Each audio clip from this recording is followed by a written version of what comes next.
Modification de la délégation d'attribution du Conseil communautaire au président en matière de marché public. Une délibération a été prise lors de la séance du mercredi 30 avril 2014 relative aux délégations que le Conseil communautaire attribue au président, notamment en matière de marché public. Dans l'intérêt d'une bonne gestion des affaires de la communauté d'agglomération, il est souhaitable de modifier cette délibération afin d'en expliciter le contenu. Vu l'article L. 5211-1 du Code général des collectivités territoriales, vu l'article L. 2122-22, pareil, du CGCT, vu l'article L. 2122-23 du CGCT, vu la délibération prise en séance du 30 avril 2014 relative aux délégations du Conseil communautaire au président, publiée le 7 mai 2014 et déposée en préfecture le 21 mai 2014, le Conseil communautaire délègue à Monsieur le Président le pouvoir de prendre toute décision concernant la préparation, la passation, l'exécution et le règlement des marchés et des accords cadres, ainsi que toute décision concernant leur avenant lorsque les crédits sont inscrits au budget et lorsque leur montant est inférieur au seuil des procédures formalisées. Rappelle que les décisions à prendre en vertu de la présente délégation pourront être signées dans tous les cas par le Président, l'adjoint délégué ou un délégué communautaire ayant reçu délégation dans les matières dont relèvent les dites décisions. Prend acte que, conformément à l'article L. 2122-23 susvisé, Monsieur le Président prendra compte à chaque réunion du Conseil communautaire de l'exercice de cette délégation.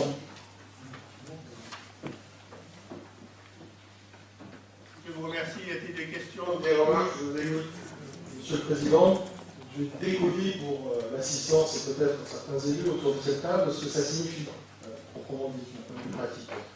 Donc nous allons concéder à Monsieur le Président un pouvoir très important, c'est celui de pouvoir conclure tout marché public pour les seuils qui sont fixés aux procédures formalisées, parce que vous connaissez les seuils. En matière de travaux, par exemple, le seuil c'est 5,2 millions d'euros. C'est-à-dire que notre Assemblée, nous n'allons plus voir passer ni aucun débat sur l'opportunité des dépenses de travaux pour une somme inférieure à 5,2 millions d'euros, c'est-à-dire essentiellement, je pense, 100% des dépenses. C'est-à-dire que nous serons résumés et réduits à une chambre d'enregistrement où nous allons apprendre les marchés publics qui ont été délivrés par la consultation du bulletin officiel ou par les décisions du président qui nous seront communiquées lors d'une prochaine séance, où les 2 mois, bien évidemment, seront passés. Alors, les 2 mois, c'est important, c'est les 2 mois légaux pour pouvoir éventuellement attaquer devant un tribunal administratif une décision qui serait illégale. On y met donc devant le fait accompli. Concéder un tel pouvoir, c'est aussi avoir confiance en la personne qui va être dépositaire de ce pouvoir. Monsieur le Président, c'est entre vos mains. Lorsque vous étiez maire de Sanary sur le mandat précédent, c'est vous qui avez parlé tout à l'heure du conseil municipal de Sanary, donc je me permets de faire aussi un petit complément d'information. Vous étiez responsable de la mairie en tant que maire. Responsable, mais pas coupable, selon l'adage qu'on connaît. Il y a eu un rapport de la Chambre régionale des comptes en octobre 2012 qui a été rendu sur la commune de Sanary. Il y a 2 mentions qui sont importantes sur les marchés publics. La première, donc, j'ouvre les guillemets, je cite, les magistrats de la Chambre régionale des comptes. En matière de marché public, j'ouvre les guillemets. Ce montage a permis de contourner plusieurs règles. Tout d'abord, la limitation à 2 du nombre maximal de collaborateurs de cabinet, s'appliquant aux communes de 20 000 à 40 000 habitants. De surcroît, le recrutement a été effectué sans délibération du conseil municipal, mais dans le cadre de la délégation dont dispose le maire pour passer les matins. Deuxième marché public qui a posé des soucis aux magistrats de la Chambre régionale des comptes, j'ouvre les guillemets, citation. Selon l'analyse de la Chambre, il apparaît que les critères, entre guillemets, du marché public, ont été manipulés afin de retenir le prestataire habituel de la commune, en dépit d'une offre peu coûteuse. Donc comprenez que nous, on n'a pas confiance de vous concéder ce pouvoir, puisque vous devez encadrer les gens qui travaillent pour vous. Visiblement, dans le passé, il y a eu des soucis. Donc à ce titre-là, on ne veut pas réduire notre Assemblée à une chambre d'enregistrement qui sera là simplement pour valider les décisions que vous avez prises avec vous-même. Je vous remercie. Y a-t-il d'autres questions, M. Spiller, peut-être? Oui. Quel était, s'il vous plaît, rappelez-moi, le seuil voté le 30 avril 2014 pour ces marchés? Le même seuil. Pardon? Le même seuil. Alors pourquoi une nouvelle délibération?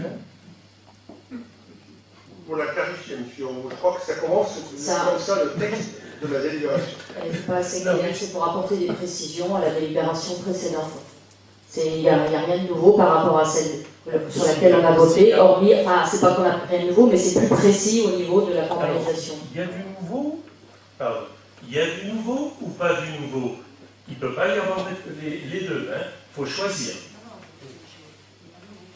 Ah, alors, pas de délibération. C'est des précisions, c'est pas du nouveau, c'est des précisions sur la délibération précédente. Je vous remercie, M. le Président. Vous auriez pu nous donner la délibération précédente pour qu'on puisse comparer quelles étaient ces précisions. Vous l'avez. Vous l'avez déjà dit, je ne suis pas sourd. Hein. Bon, mais je vais quand vous répéter 4 fois la même chose, je vous répète 5 fois la même. Madame, vous voulez prendre la parole, je suppose. Oui. Je voudrais simplement compléter de manière plus générale et penser également, rappeler à tous les élus ici présents, indépendamment du fait que M. Thomas et moi-même, ou peut-être d'autres élus dans l'Assemblée, aient un manque de confiance évident dans vos capacités de discernement, compte tenu des éléments dont nous avons connaissance, en tout cas c'est comme ça que nous le percevons. Je voudrais quand même que l'ensemble des élus ici présents se rendent compte qu'ils vous donnent un chèque en blanc pour passer les marchés publics. Et je pense qu'il est sain que l'ensemble des maires ici présents puissent avoir accès, en fait, et également avoir un droit d'analyse et ne pas être mis devant le fait accompli. Voilà, donc j'aimerais que tous les, notamment les maires, hein, c'est-à-dire les vice-présidents, réfléchissent bien avant de vous confier ce pouvoir. Il me semble pour le moins, comment dirais-je, dangereux. La commission d'appel d'ordre. Y a-t-il d'autres personnes? Monsieur Demarié, Monsieur Demarié, vous avez la parole. S'il vous plaît. Alors donc, je ne donnerai pas de chèque en blanc, mais je voudrais une précision. Je vois votre dernier article. Monsieur le maire rendra compte à chaque réunion du conseil Ce n'est pas municipal la mairie, on est passé communautaire. de l'exercice. Je lis ce qui est marqué, s'il vous plaît. Je lis ce qui est marqué, ça vous plaît rien? C'est bon? Il y a le président. Du conseil municipal de l'exercice de cette délégation. Alors je voulais savoir si avant de signer, on en parlait d'abord au conseil municipal. Ah, monsieur Demarié, vous siégez dans une assemblée communale, vous devriez savoir que c'est dans des décisions que le conseil est informé. Donc, il en sera ainsi, comme dans la plupart des conseils municipaux de France et de Navarre, mais on dirait qu'aujourd'hui, on prend une délibération exceptionnelle et particulière à Suisse-Sainte-Bob. Heureusement qu'il y a des collègues élus assis à côté de moi. Le conseil est informé des décisions prises. Oui, C'est ça, ouais, elles sont déjà C'est ce qu'on appelle la politique du fait accompli. Et... Non, attendez, il faut que je vous donne la parole, bien sûr. Je voudrais simplement parler justement sous le contrôle de M. Faucard. Ça fait 2 ans que je préside cette assemblée. Je voudrais savoir si une seconde, je lui ai donné mon avis sur un quelconque marché.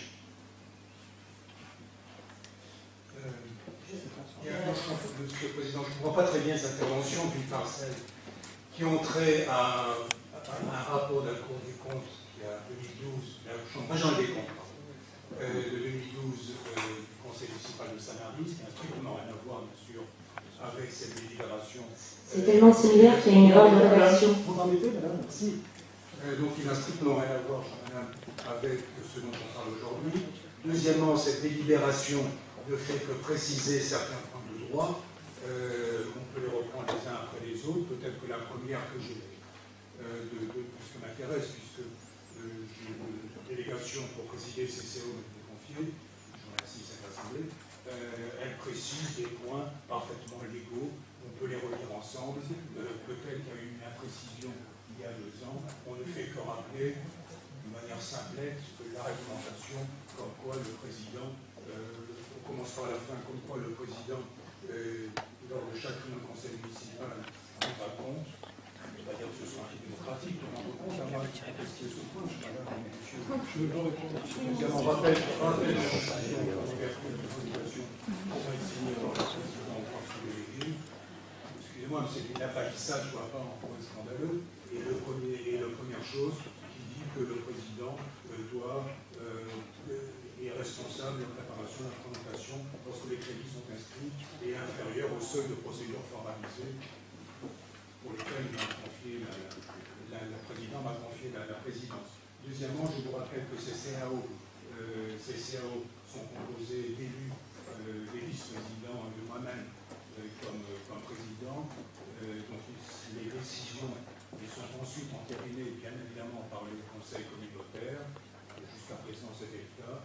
Il s'agit d'un avis, d'une délibération qui met simplement les choses au clair.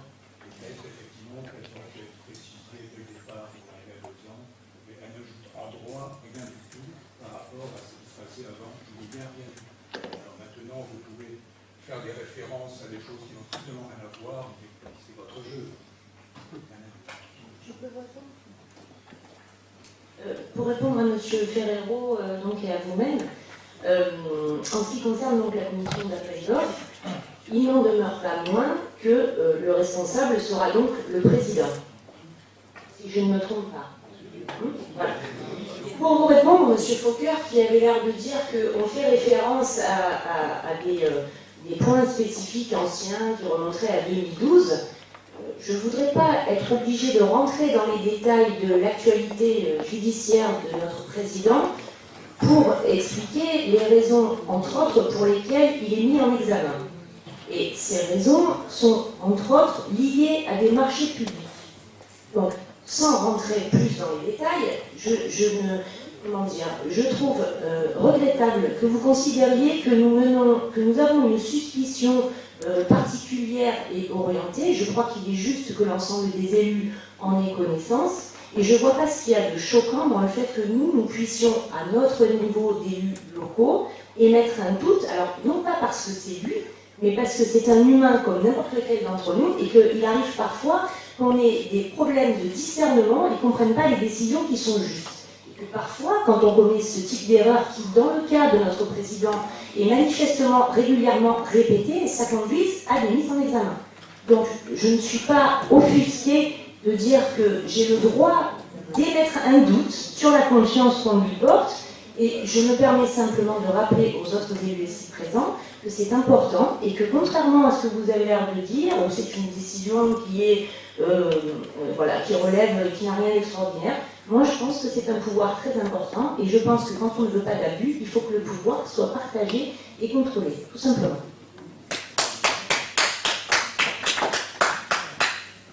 Monsieur, oui. Aux colistiers se manifestent, ils oublient une bonne règle. Une bonne règle. Mais bon, je pense que cette personne rêve un jour de se faire sortir par les gendarmes. Allez-y, je vous dis. Oui, je souhaitais répondre à M. Fokker sur le fonctionnement de la commission d'appel d'offres. Le problème n'est pas lié à la commission d'appel d'offres, bien évidemment, puisque c'est fixé par le CGCT. Néanmoins, là, c'est sur la politique de dépenses. C'est-à-dire que c'est le président qui va décider de lancer le marché public qui, après, ira dans la commission où vous siégez. Et donc, nous verrons... Oui, non, mais c'est sûr que ça ne vous dérange pas, je comprends. C'est un mécanisme. Mais ça se fait à bureau, les oui, ministres sont pris à bureau. Mais le président, quand il présente quelque chose, excusez-moi, je ne sais pas interrompu, monsieur Michel. Moi, je vous interromps parce que ça commence à souffrir. Vous avez le droit. Oui, je comprends, mais si mes propos vous dérangent, je vous autorise à sortir de l'Assemblée le temps que j'attends. Simplement, c'est vrai que c'est un dispositif qui est légal, mais qui est moralement discutable. C'est ce que nous disons. On préférait qu'on ait un débat sur les dépenses. Je sais que notre avis compte pour rien, puisque vous avez la majorité absolue, bien donc, mais effectivement, on est soucieux de transparence, de débat sur la politique de dépenses des deniers du contribuable.